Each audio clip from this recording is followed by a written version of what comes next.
Hello everyone, welcome to GS with concept classes. इस video में हम यूपीएससी सिविल सर्विसेज मेंस 2021 के GS paper के मॉडल आंसर को देखेंगे। ये जो क्वेश्चन है राष्ट्रीय खाद्य सुरक्षा अधिनियम, इसे इंग्लिश में कहा जाता है NFSA 2013 यानी नेशनल फूड सिक्योरिटी एक्ट 2013। ये यूपीएससी के जीएस पेपर थर्ड में 13 नंबर का क्वेश्चन था। इस क्वेश्चन को सही तरीके से सॉल्व करने का हमारा अप्रोच क्या होगा, अभी हम इस पर डिस्कस करेंगे।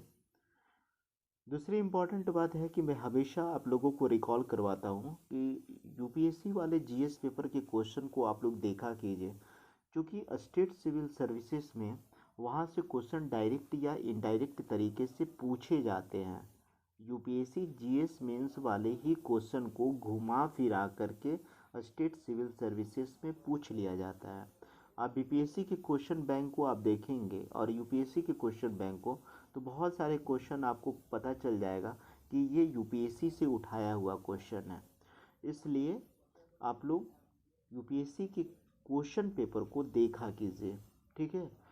दूसरी बात ये है, केवल डिफरेंस यहाँ पे होता है कि यूपीएससी में इसी क्वेश्चन को आपको 150 वर्ड में लिखने के लिए बोलेगी, 150 वर्ड में। लेकिन हमारे यहाँ जो है बीपीएससी में जो है इसके लिए वर्ड लिमिटेशन नहीं होता है। लोग 4 से 5 पेज में आंसर लिख देते हैं, यानी 500 वर्ड के लगभग में 500 से 600 वर्ड में आंसर को लिखते हैं, ठीक है। तो बस फ़र्क यही है।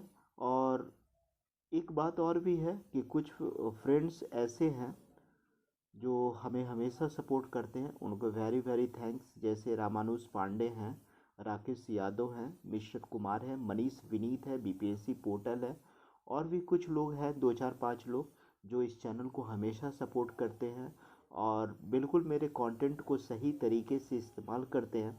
मुझे लगता है कि ये स्टूडेंट काफ़ी ज़्यादा सीरियस है पढ़ाई के प्रति, तब मेरे कंटेंट को इतनी गंभीरता से लेते हैं। और मेरा मानना है कि मैं कंटेंट बिल्कुल ईमानदारी के साथ, ऑनेस्टी के साथ में देता हूँ। लेकिन आप लोगों से जो उम्मीद बनती है, ठीक है, शायद वो पूरा फुलफ़िल नहीं हो पाता है। आप लोग इस चैनल को और ज़्यादा सपोर्ट कीजिए, ताकि जब लाइक आते हैं, कमेंट्स आते हैं, पॉजिटिव कमेंट्स आते हैं, सब्सक्राइबर बढ़ते हैं, तो एक टीचर के लिए एक मोटिवेशन होता है, ठीक है। उससे टीचर मोटिवेट होते हैं कि नहीं, मैं बिल्कुल सही ट्रैक पर चल रहा हूँ, ठीक है। तो इसलिए चैनल को सपोर्ट किया कीजिए और मेरी कोशिश रहती है कि बिल्कुल सही तरीके से सही कंटेंट आप लोगों को उपलब्ध करवाया जाए। नहीं तो मैं भी चाहता तो यूपीएससी मेंस 2021 के पेपर को मैं यूं ही रफली एनालिसिस कर देता। मैं 1 घंटे में बिल्कुल 20 क्वेश्चन को मैं एक्सप्लेन कर देता, मैं नॉन स्टॉप, ठीक है। लेकिन उससे बेनिफिट क्या होगा? कोई बेनिफिट नहीं होता। यहाँ पे हज़ारों ऐसे यूट्यूब चैनल हैं जिस पे हज़ारों में व्यूज़ हैं, ठीक है, हज़ारों कमेंट है, हज़ारों पे व्यूज़ है। वो क्या किए हैं? UPSC mains question paper analysis analysis पे प्रत्येक क्वेश्चन पे 2 2 3 3 4 4 पॉइंट बता दिए हैं। वो भी पॉइंट को सिस्टमेटिक वे में नहीं रखे हैं। और दूसरी बात ये है कि सही तरीके से नहीं रखे हैं और सही चीज़ को नहीं रखे हैं। लेकिन हाँ, बच्चे वाह वाह कर रहे हैं कि सर जो है प्रीवियस ईयर्स का क्वेश्चन को एनालिसिस कर दिए, यूपीएससी पेपर को सॉल्व करवा दिए। लेकिन उसमें उतनी क्वालिटी नहीं रह जाती, वो आप लोगों के लिए बेनिफिशियल नहीं है। आप मुझे बताइए कि यूट्यूब पर कितने ऐसे चैनल हैं जो यूपीएससी का मॉडल आंसर को प्रोवाइड कर रहा है? किसने ये बताया कि इस तरीके से आप इंट्रोडक्शन लिखना है, इस तरीके से आपको क्वेश्चन को ब्रेक करना है, इस तरीके से क्वेश्चन का कंक्लूजन करना है? कितने लोग यूपीएससी पेपर को पता है? मुझे तो नहीं लगता है कि किसी ने बताया। सब लोग एनालिसिस करने में लगे हुए हैं, ठीक है। इधर का फैक्ट उधर का फैक्ट जोड़ जाड़ करके बात बना करके चले जाते हैं। लेकिन उनके चैनल पे अच्छे खासे व्यूज़ हैं। तो सही चीज़ों को आप लोग परखा कीजिए। अगर कोई इंसान अगर ईमानदारी से मेहनत करता है तो उसे रिवार्ड ज़रूर मिलना चाहिए।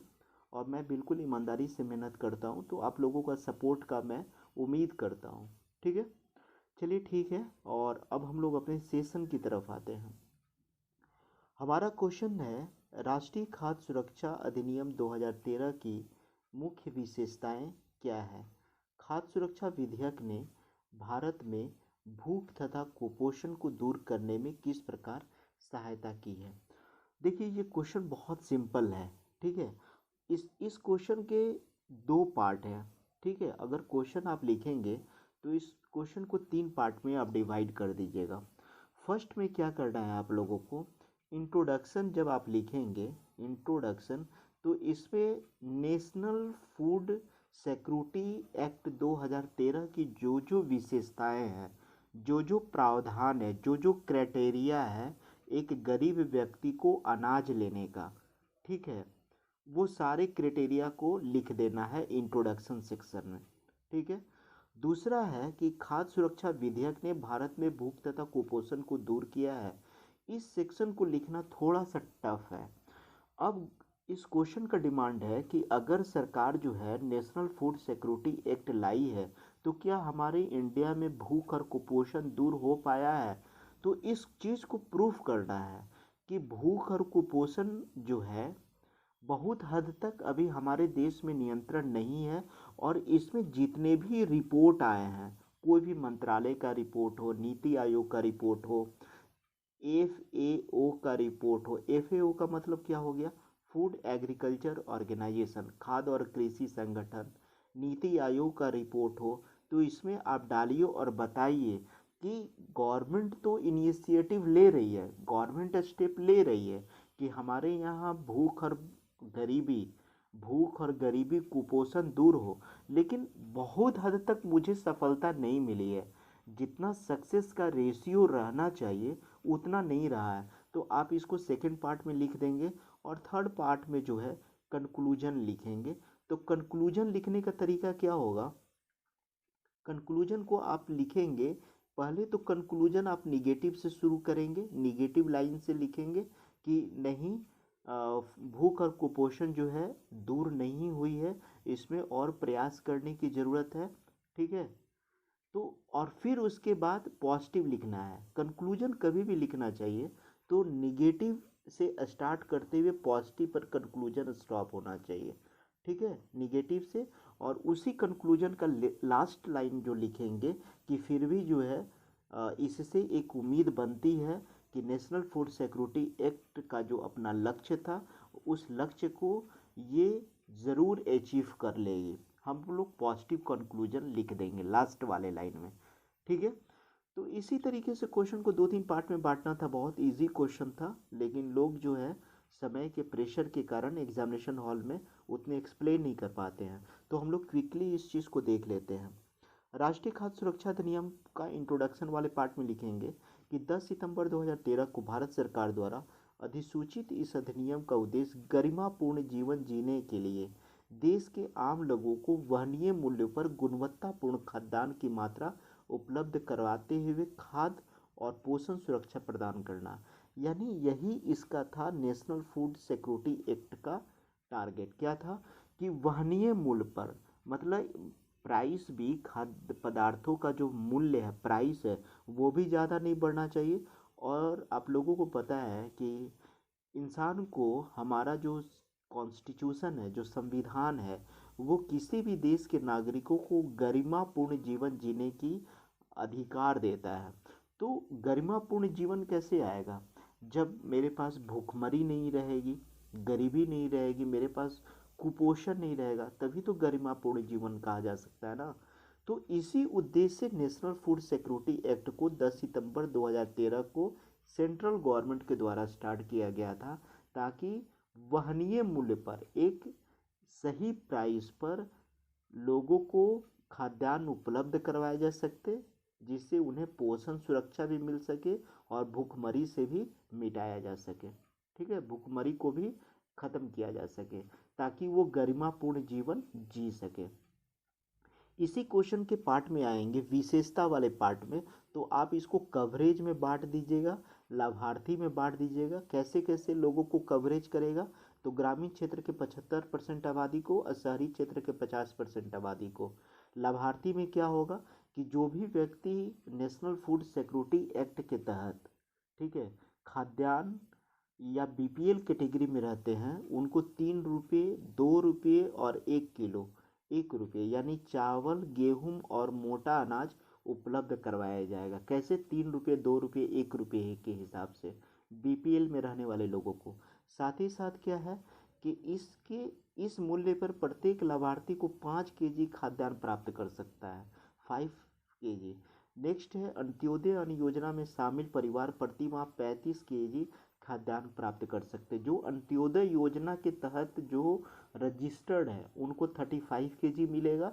अदरवाइज जो है, जो अंत्योदय अन्न योजना के तहत रजिस्टर्ड नहीं है उनको मंथली 5 केजी मिलेगा।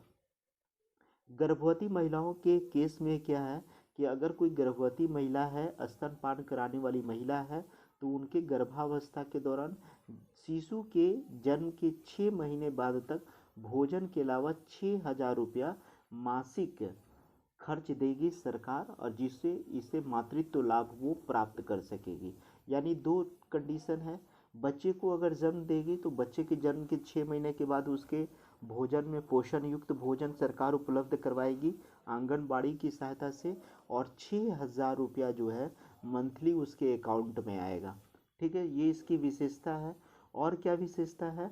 महिला सशक्तिकरण को बढ़ावा देने के लिए, महिला सशक्तिकरण को बढ़ावा देने के उद्देश्य से इस अधिनियम के तहत 18 वर्ष से अधिक उम्र की महिला को मुखिया माना जाएगा तथा राशन कार्ड भी इसी के नाम से होगा। महिला सशक्तिकरण का मतलब है कि महिलाओं में भी वो अधिकार मिल सके जो पुरुषों को अधिकार है।